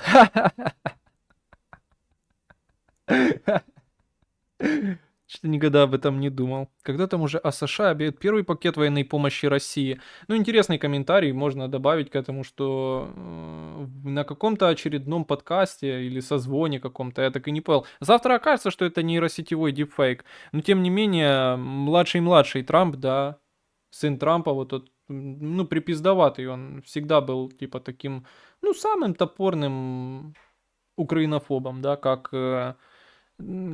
Такер Карлсон приблизительно, да. Ну и вот, он сегодня вроде бы на каком-то, блядь, подкасте, каком-то таком созвоне сказал, что, бля, ебать, как так можно было выбрать союзника, кого поддерживать? Есть вот ядерная держава хорошая, там, ну мы понимаем их идеализированное восприятие российского государства, ну вот он там все это, и, блядь, Украину, где, говорит, из достижений только Чернобыль и устойчивые к радиации собаки. Ну это улыбнуло, конечно, про устойчивых собак, но это все, що можна добавить к твоєму коментарю. Вже оказався діпфейк щищишний стосовно малого и зброї Росії. А, ну вот, видите, всегда нужно теперь, блядь, к новостям добавлять, что, возможно, вполне это та же нейросеть, которая нарисовала Палестину. Пицца по-геополитански — это имперские амбиции плоскоземельщиков. Так вот, я что хотел сказать человеку, если ты готовишься готовить пиццу, забей хуй. Есть шанс на удачу, но, мне кажется, неоправданно много ресурсов и слишком много рандома. Хотя я уверен, что уже типа 100 человек в чате написало о том, что типа, блядь, я готовил пиццу, у меня все идеально получилось. Лучше закажи, вообще нехуй там петь. Сэкономишься и время, и отдых будет реальный. Купил пиванды, пицца приехала, отдыхаешь по полной, включаешь старое интервью Гордона с Данилко, с Жириновским и сидишь. Вообще, жизнь удалась. Бля, я прям сейчас хочу так провести время вместо этой хуйни. Кстати, вы, походу, блядь, вообще ни гривны не задонатили. Я где-то телефон проебал. 100 гривен, блядь, закинули. Ебать. Вот это вы даете, блядь. Вот это вы даете.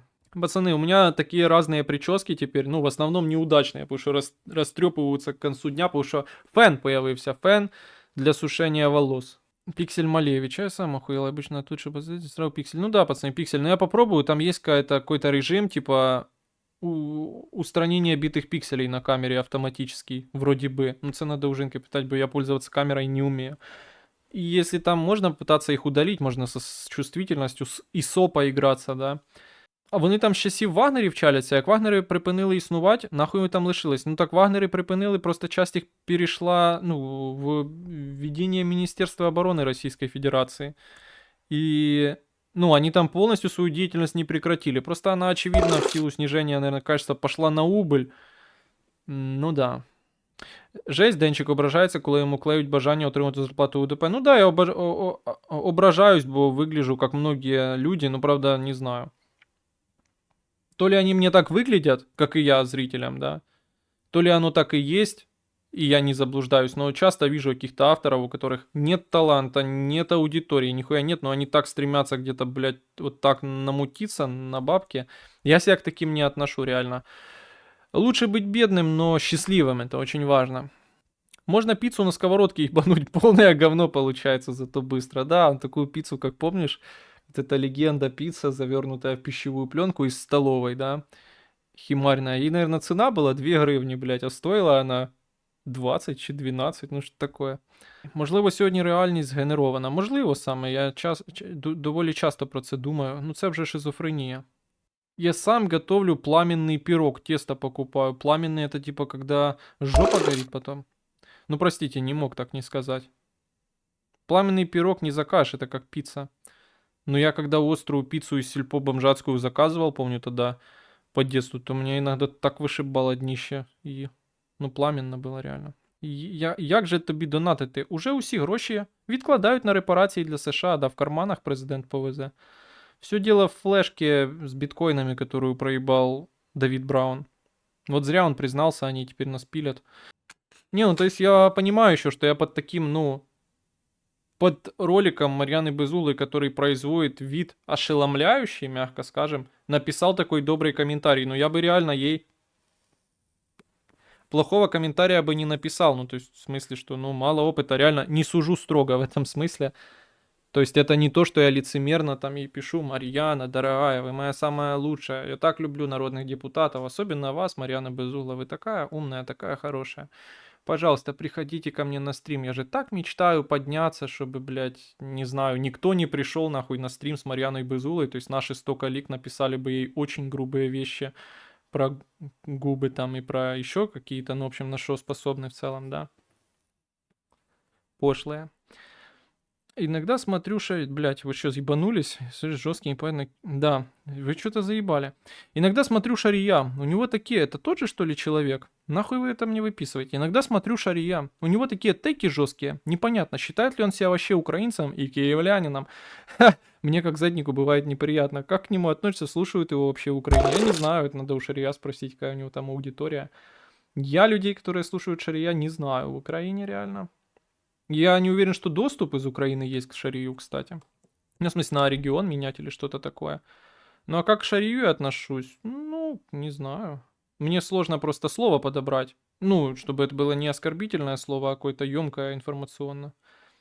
Ну, я считаю, что человек продает свое мнение в розницу, продает себя как площадку для проталкивания э, нарративов. Причем не то, что пророссийских, а за которые ему заплатят. И при этом позиционирует себя как политик, и главное, мог бы им быть, а это я вообще считаю большой грех, что он так поступает с этим. Ну, в общем, вот, поэтому плохо отношусь, грубо говоря, да. В чаті вже писали, а що якщо Гончаренко спробувати запросити? Не хочеться що-то. Ну, то есть я специально никого не хотел бы из них приглашать, да и общаться с ними не хотел бы. Тут просто очень ситуация удачная. Биус дал положняк по жидкоземельным, вышло новое мнение по вопросу. Ну, его мнение по этому поводу не очень интересно. Я видел, что у Биуса вышла новая какая-то тема про службу безпеки Украины и форму в их ведении, да.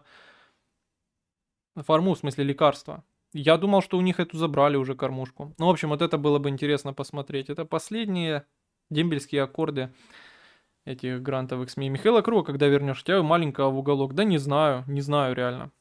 Я даже уже не знаю, нет, знаю, где он висит. Когда-то мы уже эту идею рассматривали, но почему-то от нее отказались. Дела торпеда. Чего вас никого не зацепил спич вот этот про торпеду, про то, как люди Nokia уже целый день носили? По-моему, это очень интересно и очень похоже на нашу с вами жизнь. А надо было так написать, нарциссы такое любят. Нарциссы это цветы. Лучший контент Шария всю его карьеру это срать с Вучичем и некоторыми другими знаменитостями. Ну да, ну он... Перлов подарил он немало. Но меня же не об этом спросили. Ну, часто само в голове вот это стоїть. Не, ну ти прикинь, сука. Це очень смішно. Я, до речі, цей самий Тікіч бачив. Там ще він пхав трубку разом з зарядкою. Я про це розказував, про зарядку, а що зарядки раніше були большие, там, блядь, целый трансформатор. Да. Хорошо, хоть пейджеры в жопе не носил. Ну, пейджер маленький, ну, просто удаленький, взрывоопасный. Интересно, ну, как вы думаете, а почему вот она не согласилась, Марьяна Безула, в сенсе? Думает, что это какая-то провокация подлая. Ну, наверное, сильно... И, ну, кто не понял, ну, думаю, каждый понял, что я тупо в чате GPT это сообщение попросил задать. Настолько я ленивый и тупой уже, что даже, блядь, 2 слова не могу сформулировать. Приди на стрим. Да, блин. То оно выглядело немного так, будто это какая-то подлая ловушка. Блядь, опять нахуй опросы, да выиграл бы Залужный. Ну, он дает. Ничего не делает, а выигрывает. Реальный победитель. Бля, пацаны, я вот не знакомился с теми там поправками в плане нашего игорного бизнеса в Украине, но вроде как в Украине полностью уже запретили рекламу, ну то есть она незаконна. Дело не в том, что есть она или нет, но вроде как в Украине полностью запретили рекламу казино в интернете или нет. Или это я уже придумал. Бо я просто, ну ладно, понятно, на этих сайтах кино спиздил, кино украл, блядь, кино вор в законе там и так далее. Это понятно. Но вижу, что, блядь, Telegram стал рекламировать вот этой своей автоматической рекламе, которую подрубают на каналах, стал рекламировать, блядь, казино. Интересно, насколько это бьется с украинским законодавством. Слушайте, я громкость отрегулировал. Реально, на прошлом стриме никто не написал. Ну, потому что, видимо, всем похуй, правильно? Что звук тихий, нахуй. Ну, сейчас я накрутил звук, должен быть громкий звук. Так что вы подумайте, послушайте там, блядь, громкий вам, не громкий. Один человек в комментариях реально написал, но я не захотел на монтаже повышать. Бо думаю, хуй знает. А чё я так не сделал? Не знаю, блядь. Ну, то есть я это на монтаже-то и увидел. Денисе, отримав свою кока-кольну допомогу. Да, я бачив новину, що где-то в какой-то жопе мира, как гуманитарку раздают. Нихуя себе, 6 литров кока-колы, да? 6 литров кока-колы это 3 бутылки, правильно, кока-колы? Нормально, нормальный подгон. На кока-коле на 3 бутылках, ну, семья может, ну, думаю, дня 2 прожить нормально, чисто. Вообще не жравши. Да. Блять, сразу вопрос. Есть смысл заказывать клавиатуру на Алиэкспресс? Будет идти месяц, сейчас закажу, они придут какой-то, блядь, американский доминион, коронную территорию или Народную Республику, хз. Не знаю, как сейчас с Алиэкспрессом. Не знаю, как сейчас с доставкой у Алиэкспресса, блядь. У меня сайт Алиэкспресса не работает, поэтому я не знаю. Опять-таки, понял? Век нейросетей, блядь, там они ими хвастаются, там уже и то оно, сука, нельзя ее там интегрировать в модерацию Ютуба, чтобы одно и то же, блядь, сообщение не повторялось каждый раз. Зато как мне стримы складывать, то они первые. Отключить комментарии нахуй. Отключить монетизацию по приколу. А ты ще слідкуєш за тим типом, який мішки з мукою хуярив? Ну як слідкуєш? Ідеш срать, берешь телефон, там листаешь, наткнулся на его трансляцию. Ну да, видел, он там на стол бросает, короче, мешок с мукой. Красавчик, наверное. Он еще и адвокат толковий.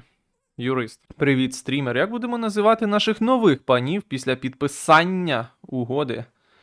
У індусів були сахіби, у китайців лаовай, а у нас дядя Сем чи просто Джек? Чи як? Ну якесь слово саме собою появиться, треба дивитись. Ну, ты знаешь, у нас любят воровскую тюремную лексику. Ну, то есть, как бы это ни было странно, молодое поколение политиков ввели полноценно в наш политический лексикон слово «смотрящий». Смотрящий за энергетикой, смотрящий за судебной системой, смотрящий за силовиками. Надо куда-то туда смотреть, в тюремную тему. Как могли, вот, как ты можешь назвать американского колонизатора условно, но через призму тюремного лексикона? Это надо у чата GPT спросить. Трамп-аналитика, ну если это можно так назвать, что там анализировать? Это ж, блядь, бред сумасшедшего. Бред сумасшедшего. Ну, звучит как бред сумасшедшего. Это стиль такой. Бред сумасшедшего. Медфильм. Американский медфильм. Он должен быть вверху иерархии. Вор.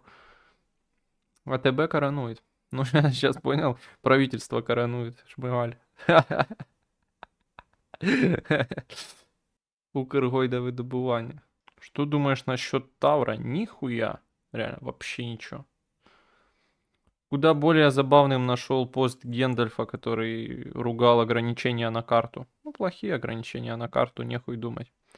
Но там он такие пожелания пишет, даже я им такого не желаю. Рак яичек, блядь. Пизда. Кому нормальному нахуй человеку такая хуйня может в голову прийти, блядь? Непонятно, честно говоря. Такое чувство, что читаешь человека, которому, блядь, 13 лет. Так что да. Таких людей я у владі бачити не хотів би, скажем мягко.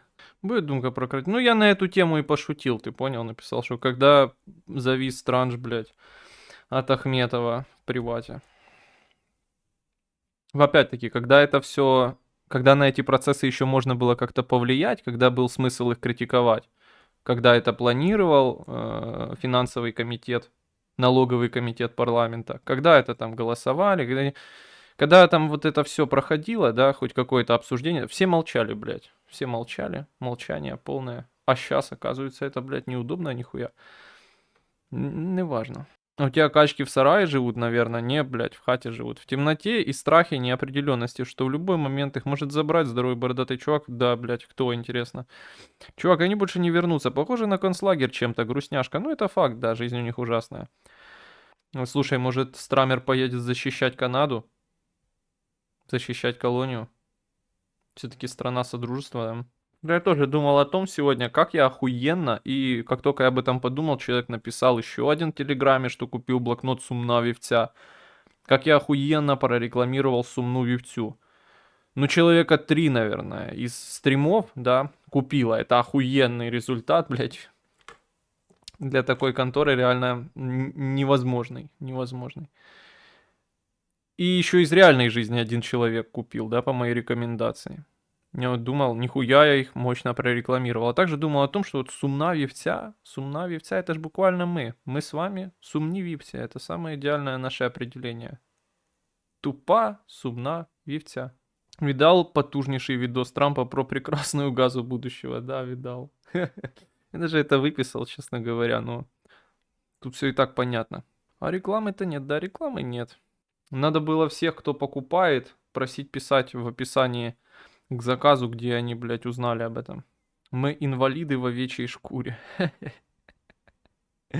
Види в костюм Вди в костюм и в Саудовскую Аравию приехал. Туда, где домовляк. Домовляк. Домовляк интересно, первый раз слышу, кстати. Фурия овечки. Интересно, так они видят мир под кокаином? Кто? А! Я понял, ты про то видео. Да не, просто в старости видишь так мир.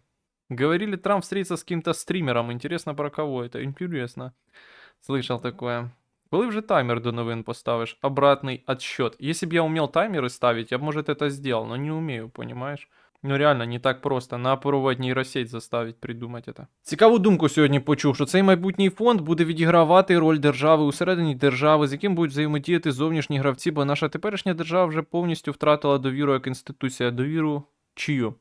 Довіру як інституція. Буде як USAID на ультрамаксималках. Вест-українська компанія, яка буде нам залізниці прокладати та вакцини колоти. Що думаєш про це? Бичий цепень. Думаю, что это какая-то дичь абстрактная. Но идея про вест-украинскую компанию тут звучит хорошо. Ну, в смысле. Здорова корова. Будь здорова, як корова, жирна, як свиня. Наші кажуть, що цей договор повна найобка, в якій ми тільки в теорії якісь плюшки отримувати можемо. А Трамп навпаки каже, що нахуй з України останню копійку витиснуть у рахунок боргу. Буде рофл, якщо Трамп у п'ятницю нахуй Зелю з Йодоровим пошле, бо сам він ніхуя цю угоду до цього моменту не бачив.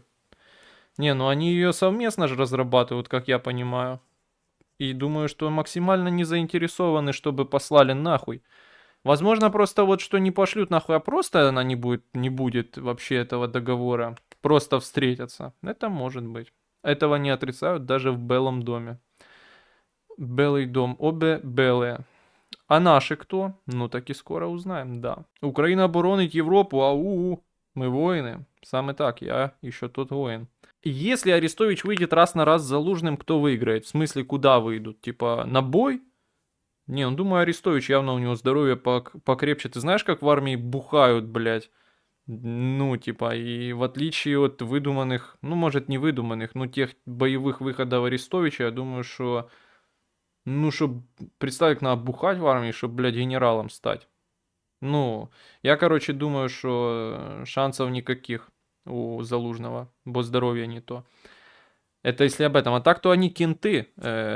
Залужный лайкает посты Арестовича, там, где типа Зеленский хуесос, Зеленский плохо. Мне кажется, это аргумент. В соглашении по жидкоземельным металлам Трампу напишут перевести доллары на безопасный счет. Да, мы создадим фонд в Днепропетровске.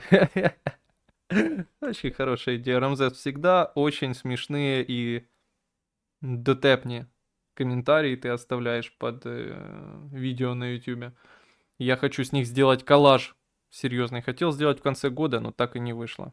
Уютный и чемный подвал СБУ. Есть ли шансы у Люси стать презиком Украины? Ну, презиком шансы есть, а вот президентом я не знаю. Ну, честно говоря, шансы, если серьезно, небольшие. Но все же может перемениться, да. Мы же не знаем, в какой конфигурации, как будут выглядеть вообще политические силы. Ну, зря ты так, CUC, зря ты так говоришь. И вот так я и думал, что так все начнут говорить. Но тем не менее, Залужний важить, як кабан, 150 кілометрів. Він щелбаном уложить будь-кого. Ну, блядь. Ну, аргумент, конечно, но просто мне кажется, что тоже веса мало одного, если здоровье плохое, не? Координация хуевая. Ну, мне так кажется. Арестович рассказывает, что типа можно все быстро поменять, надо только по утрам делать, да, ну или вот тот советский метод часто в чат скидывают, ну, видимо, у многих людей вот этот насморк, я не помню, как называется, когда хронический насморк, там, танзелит, что-то такое, видимо, у многих такая болезнь, часто скидывают в чат советский метод лечения, ну, такой полународный советской медицины, то там, значит, нужно отпарить ноги в моче, а потом залпом все выпить и на утро, короче, никакого насморка. А, ну да, гайморит. Спасибо. Залужный выглядит более грузным, качавшим силу, а Арестович будто бы качал ловкость. Будет как бой между горой, я думал, ты напишешь, между гориллой с палкой и Папичем. Горой Кликаном и принцем Мартеллом из Игры Престолов. Ай, блядь. Пуйло говорил, что рейтинг Зеленского в 2 раза больше, чем рейтинг Зеленского. А, блядь. Да, Пуйло говорил, что рейтинг Залужного в 2 раза больше, чем рейтинг Зеленского. А Трамп про 4% говорил, получается 8, очень остроумно, да, получается 8. А как связать? Как связать BlackRock и этот движ с Трампоном? Может, так и было изначально задумано, так как Вова дед уже готов отдать все, лишь бы быть в движе. Движ несется за глаза. А вот когда движуха свистит у виска, то я не знаю, как это связать с BlackRock реально, но думаю, люди уже знающие нашли связь. BlackRock. Хороший вопрос. По делу. Я так и не понял, а нахрен Зе Залужного снял перед самой черной полосой, тем самым позволив ему уйти на пике рейтинга. Ну, думаю, это то, почему Залужный ушел так довольно спокойно. Ну, потому что риск был, да, должность его позволяла ему оппонировать офису президента с этой позиции, да. Какие-то проблемы появились с оснащением армии, пополнением армии живой силой. И в этом разрезе офису президента понадобился, во-первых, молчаливый кадр, во-вторых, чтобы популярностью он не пользовался особо и не мог отстаивать себя в этой линии. Ну и главное, не любят там нелояльных людей, хуй знает, что он вытворит. Он завтра, блядь, Банковую захватит, сука, да и все, да. Там, своими силами специальных операций. И пизда. Ну, по-моему, понятная логика. Сняли, так же, как и всех снимают. Но мы об этом тоже тогда говорили. Ты правильно пишешь, что это, конечно, были аргументы Залужному сдаться, уйти, уехать в Лондон. Что типа явно перспектив на фронте хороших не будет, будет только плохо, и это хорошая возможность спрыгнуть. Как он написал в своей книге, моя война, наша война и их война. Вот эта их война могла остаться его войной все еще, или хотя бы нашей. И это, думаю, сильно на нем отразилось. Привіт, дало стріму. Ліве за BlackRock, праве за Black Metal. Трамп сьогодні ще обмовився, що укладе угоду з РФ та Україною про припинення вбивства людей. Це велика угода щодо рідкоземельних металів та інших речей. Велика угода щодо рідкоземельних металів та інших речей. Цікаво, цей меморандум – це частина цього? І буде ще від РФ щось подібне. Трамп меле дурню, як зазвичай, меле дурню, те що. Так, друзья, нахуй я такую писать, это же хуйню читать не буду. Думаете, где вы находитесь? Как известно, мы собираемся сотрудничать с Украиной в сфере редких земельных элементов. Это выгодно для обеих сторон. Украина получит наши компании. Мы там будем присутствовать, работать на местах. Я думал, вы уже сразу переделаете, что типа Украина получит нихуя. Мы получим все. Там. За это Украина также получит прибыль в виде нихуя. И знаете, это создаст что-то вроде естественной защиты, потому что никто не осмелится трогать наших людей, пока они там. Но они там, дроны нахуй начали лететь, снаряды падать, они собрались, их уже нет, как было с посольствами. Ну, понятно, что это гарантии сомнительные. Но, опять-таки, если президента дожмут, то он скажет, ну вот, видите, гарантии сами собой. Слышал более простое объяснение. Залужный людей экономил, в отличие от Рататуя. Зелебобе не подходит тот, кто экономит. Да хуй знает. Я думаю, тут вот вопрос политический, да, или аппаратный, если угодно. Ну, в первую очередь, конечно. А то, кто там как к людям относится, не знаю, что там дохуя он экономил, ну, то есть отзывы разные, противоречивые, да, об этом. Про контрнаступление и так далее. Ходят слухи? Куда они ходят? Куда-то ходят слухи, что Залужный это человек Ахметова. А кто не человек Ахметова? Уже очевидно, что Украина будет занимать первое место по наложенным санкциям. Буквально 2-3 недели мы будем сидеть на Union видео и кушать в пузатей хате. Union видео. Union видео. На Union видео и кушать в пузатей хате. Ну, кушать в пузатей хате это и так роскошь. Смачно и кравко? А чё ты так? Может будет по-другому. Может будет хорошо. Появятся американские деньги, американские американцы, американские, блядь, дороги, я не знаю, ну, хуй его знает, блядь. Американские американцы, я уже говорил. Ну, типа, не появится. Я тоже думаю, не появится. Опять-таки, сказать, что не было американских компаний в 21 году в Украине была их собственность, ну, в каком-то смысле. Люди такие оптимисты, пиздец, реально. Что в России, что в Украине, в смысле, на вот это, блядь, начнем сотрудничать. Я буду вареный. Будем есть ножки Трампа, хорошо подмечено. Без виз за Америку буде, не, без виза не будет. Это точно. Ну а что плохого стать заморской территорией США? Хороший вопрос. Наверное, ничего. Американские американцы это афроамериканцы, да.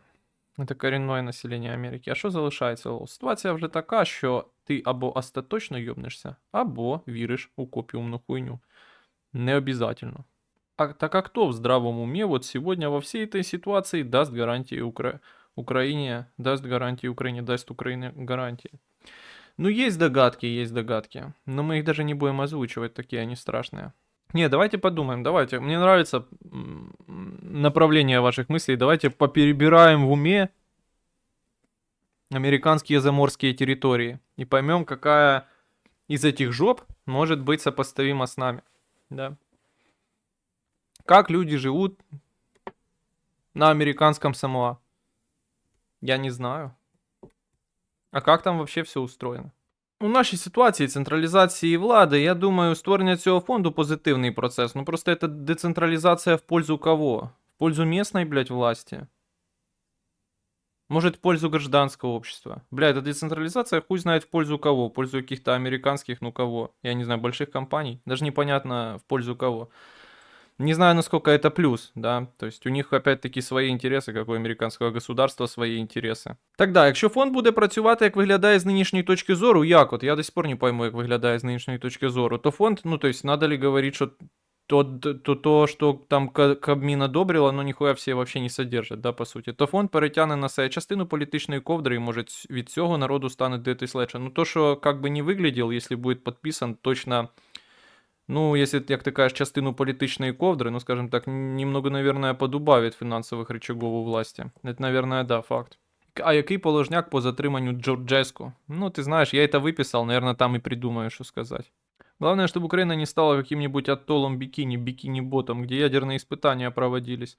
Да, ну видишь, такой друг, блядь, если ему кто-то это, не дай бог, скажет, то так и будет, реально. Скажет, ну я знаю, у них там, блядь, большая территория, никто не живет, жестко отрицательное население, давайте там ядерные бомбы испытывать. И пизда, ничего же не сделаешь.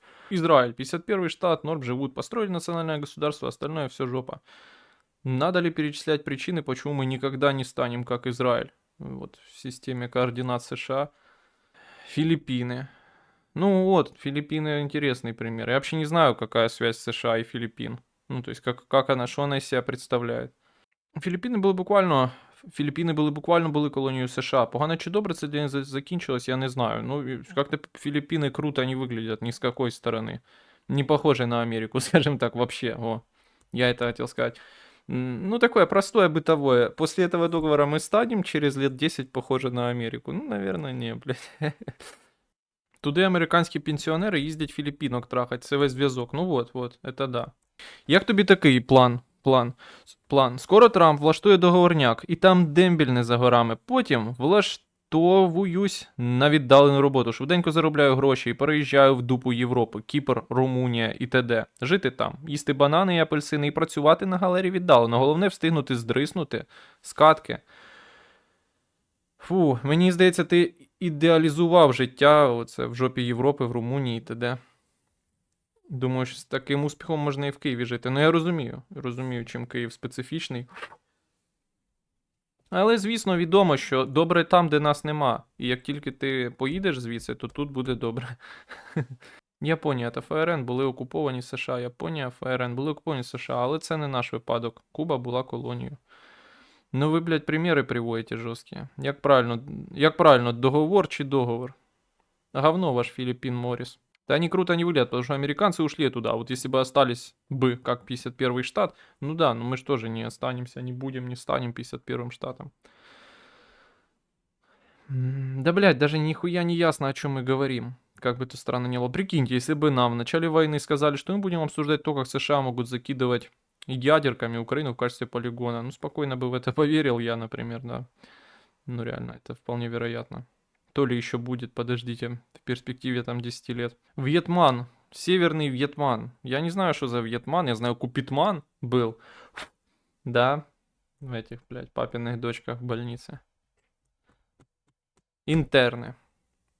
Сдрыснуты до третьей каткой. Да, я понял. Ну, оно ж так всегда, типа, ты ждешь, а потом уже, ну, типа, будет, не будет, хуй знает, посижу. А потом бах, все, нахуй, границы закрыты сидеть. На Филиппинах секс-туризм потужнейший, пишут также в чате на ютубе. А также постоянно какие-то військові власть. Ти подивись на Филиппины, там такі небочоси, небочос, аж за край. А Андрей Евгеньевич, ну какая гайда. Только условно краем перестали быть. А теперь все штатам хотят сранька. Это я же говорю, это, блядь, серьезный тест вообще на национальную сознательность и какая ей цена конструированию украинца. Насколько власть не ощущается ими антинародной. Насколько власть не ощущается безальтернативной. Насколько власть реально по ощущениям людей представляет их интересы. Это жестко. Мой любимый сериал детства «Папины дочки в больнице», да. Закриті кордони Форева. Хто мріяв про Совєтський Союз, той самий, де дальнобойщиків, даже України Балтії, брали спецслужбістів і під жорсткий контроль. Дальнобойщики даже в країні Балтії. Ну да, ми мріяли, конечно. Удачного стріма, гой. Да, Купітмен, чоловік Венеролог. Быков, сука. Лобанов, сука. Пиздец. Полная деградация. Это сильно позднее время реально для стримов. Ты видел решение Верховной Рады Украины о пожизненном сроке Зеленского? В смысле посадки на ПЖ? Еще не видел. Ты из будущего пишешь? Или чего?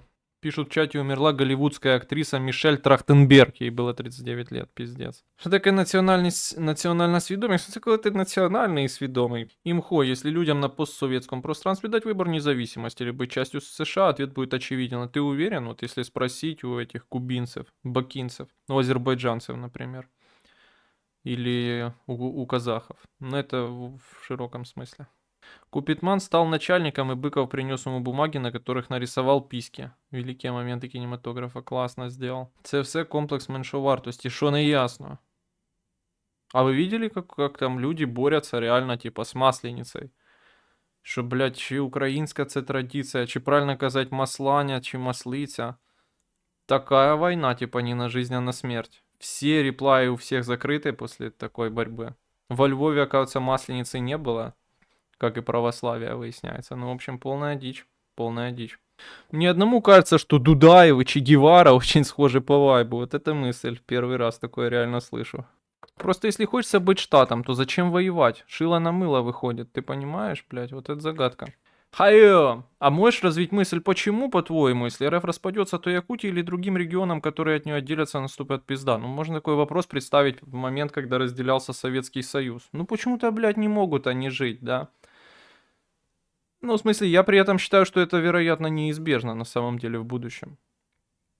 Но проблема в том, что вот эта молодая неокрепшая государственность, да, почему-то всегда очень быстро исчерпываются у них инструменты по поддержанию своей популярности, власти, и очень быстро в дискуссии, да, в процессе политической борьбы очень быстро в дискуссию попадают какие-то вещи, которые начинают приводить их или к конфликтам внутренним, или к внешним. Все заканчивается, в общем, какими-то войнами и дестабилизациями. Ну а войны и дестабилизации, да, будь то внутренние войны, будь то внешние, наверное, блядь, хуёво в целом, плохо вообще. Вот эти люди все, да, там их если спросить, но я тоже не знаю, кого ты там в Якутии спросишь. То есть спрашивать уехавших борцов за независимость бессмысленно, понятно. У них свои цели там, свое видение жизни. Но в целом спросить там людей, хотите ли вы, чтобы вы или ваши дети умерли в гражданской войне, а в ваших городах не было тепла, света, нихуя, медицины, с хаты выйти нельзя было бы. Ну, наверное, они вот поняв такие перспективы, задумаются сильно. Так Якутии может заключить сделку с США по редкоземельным материалам. Ну, ты знаешь, мне кажется, этот сделочник, ну вот он один срок посидит, потом все. Ну, в смысле, эта мулька закончится. Ну, может, ему что-то новое скажут, я, правда, не знаю, что. Уже круче редкоземельних металлов не придумать. Панама нам буде. Панама дуже цікавий для нас кейс. США відтяпали від Колумбії частину території, по прикладу ДНР і ЛНР, і побудували там канал. У частині з інвестиціями, як у нас, ситуація з цим фондом. Зараз середній панамієць живе у 2 рази багатіше колумбійця. Треба дивитися у цей кейс пристальніше. Там і сусід ворожий у рази більший був, та інвестиції у зону потенційного конфлікту. Интересная мысль, все, что могу сказать. Интересная мысль. Нам бы канал тоже какой-то, но некуда копать. Мне кажется, таким регіонам придется к кому-то подсосаться, как нам, існувати в межах західних інтеграційних об'єднань. И дохуя нам это помогло. Потом окажется, в зависимости от локального региона, они захотят подсосаться к разным партнерам и гаплык. Ну да. Незалежность в голове исламиста, это что-то на уровне я не така. В Білоруське море можна к анал прокопати, говорять. Тре тут робити територію з казино без податків. Щось таке, блядь, у президента була така ідея, що-то в Одесі сделать. Как-то они там пугали нас. Новая Батуми, там что-то такое, типа, надо было сделать. Это где-то из той еще плоскости, где прозрачный офис, отказаться от государственных дач и еще какая-то фантастика из серіала «Слуга урода». Поторопилися Укр з викапуванням морів. Якби зараз Чорне море копати почали, то прикинь, який би америкосам продати можна було б точно, новий би ленд-ліз отримали. Да, мені, кстати, я помню, розказувала вчителька, блядь, по географии, чиху его знаю, говорила, что в Черном море там, короче, под низом, под водой есть задавленная массой воды какое-то огромное скопление, пухырь, пузырь, мехур, короче, какого-то газа ебанутого вообще. И там его очень много, очень много. Она рассказывала, что если он выйдет на поверхность, там вся экосистема наебнется, все умрут, блядь, может даже и взрыв будет. Ебанутый. Я так к чему веду, что вот Трампу нужно сказать, что там пухырь, блядь, с газом охуевший. Только надо опустить туда трубу и качать. Что вы слышали о таком пухыре, если знатоки? И насколько это вообще идея ликвидная? Нынешние укры тоннель метро прорыть не могут. Не те уже пошли, не те реально люди. Раньше метро рыли только так, а сейчас только людей судят, вижу, за это. Пухырь бойка, жидкоземельная опухоль, серого. Ти просто не пояснив, що торпедироваться в той історії значило процес засовывания телефон в туз. Ну так каждой женщине должна быть загадка. Неужели люди не поняли, что имеется в виду, блядь, засунуть телефон в жопу, это торпедироваться?